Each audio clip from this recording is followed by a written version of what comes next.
والله يا أبو سلطان قصة طويلة ذي يبغى لها مجلد، لكن بحاول أختصرها. هي بدايتها كانت يوم جمعة لو تتذكر. نعم.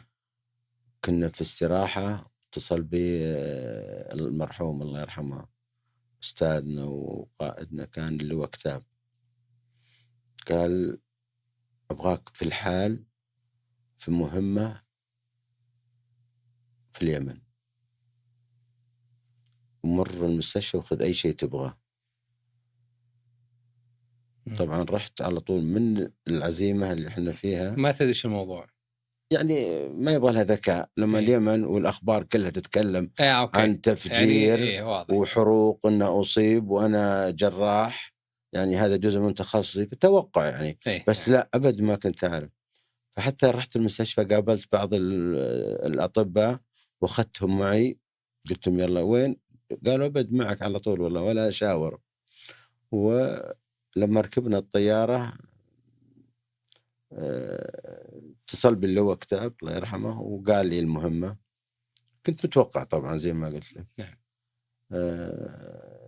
نزلنا بالمطار، طبعا كان فيه شغب أو شيء، فتعرضت طيارتنا لإطلاق نار وإحنا نازلين على المدرج. المهم نزلنا ورحنا شفنا المريض، وكانت قعدت حوالي 72 ساعة ما في نوم ومفاوضات، ويجي وفد، جاء وفد أمريكي قال له الشانس انك تعيش زيرو، ورفضوهم مشوا.